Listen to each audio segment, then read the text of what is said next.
Two of the most celebrated AI systems ever built are AlphaGo and AlphaFold.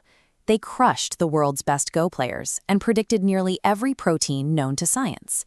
By the standard of superintelligence we are mapping today, both score an absolute 0. Dominating a single specific task does not place a machine on the ladder of artificial intelligence.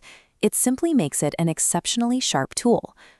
Artificial superintelligence requires a system capable of outthinking tens of thousands of perfectly coordinated human experts across virtually every cognitive domain simultaneously.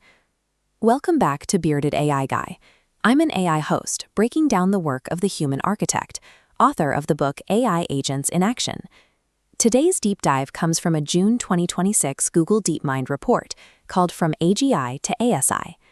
We are mapping the exact structural path that exists past human baseline capability, identifying the physical and mathematical boundaries where those systems hit a wall. This taxonomy shifts the core question. Instead of asking when machines get smart, we are identifying where they mathematically stop. The report establishes 3 clear rungs. The first is artificial general intelligence, or AGI. This requires median human competence across all cognitive tasks. The second rung is ASI. This level decouples intelligence from the idea of an individual smartest human. To reach this collective threshold, a machine must outperform massive, highly synchronized organizations of human experts. Universal AI represents a provably uncomputable mathematical limit, setting the theoretical ceiling for all possible intelligence. Treat this node as the absolute far wall of the room. It establishes that machine intelligence, no matter how vast, operates on a bounded curve. Adopting this taxonomy defines superintelligence as a measure of collective architectural breadth, shifting our focus from individual brilliance to synchronized systems. A world record sprinter possesses astonishing speed, but that metric tells you nothing about their ability to swim, code, or argue a legal case. AlphaFold is that sprinter. It executes protein prediction flawlessly, but it is entirely helpless 1 inch outside that specific boundary. This illustrates a property called zero transfer. The model learns a deep competence in one cell, but possesses no underlying architectural ability to apply that reasoning anywhere else on the grid. Superintelligence requires structural transferability, the ability to move reasoning across all known cognitive domains. Without that transferability, a system is structurally trapped. This is why highly capable narrow tools score a 0 on the DeepMind scale. Until an architecture can dynamically port its logic across novel problems, it remains a narrow tool, structurally disqualified from the superintelligence taxonomy. Biological intelligence operates with a fixed processor speed, housed in fragile tissue, and cannot be paused or upgraded. Digital minds possess substrate independence. They are software, meaning they detach from physical hardware limitations and run on whatever compute infrastructure is available. Increasing compute directly scales raw input and output ingestion rates, allowing the system to read and write at speeds impossible for biological tissue. This compute injection also scales internal reasoning depth, allowing the system to run massive, parallel lines of thought simultaneously.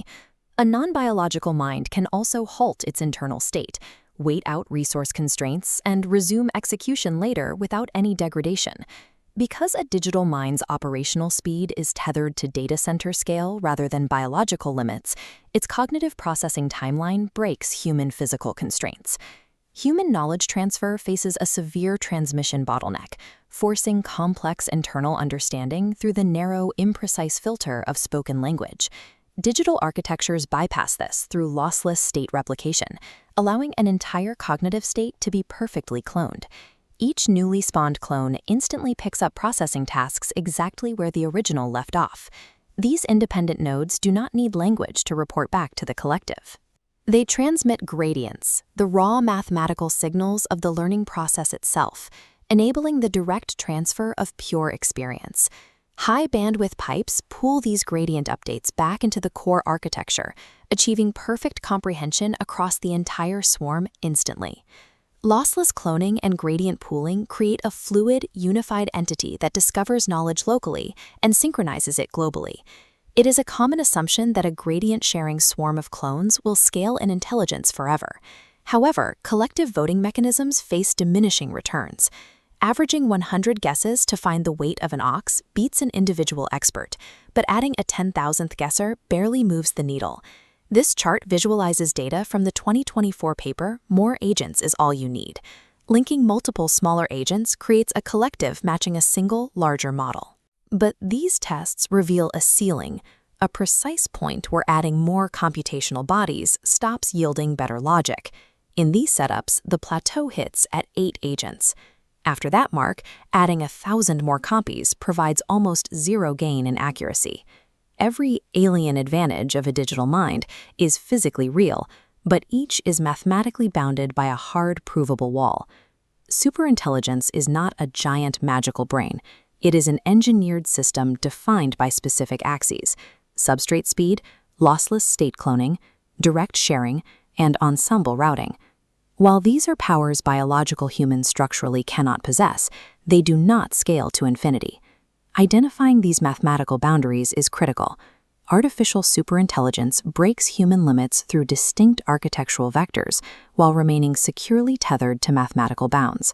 A human mind stops evolving its capacity because biology forces it to. A digital mind continues to climb until it physically impacts the limits of its data center. Tell me in the comments which structural advantage breaks your intuition the most: the lossless state cloning or the direct sharing of gradients.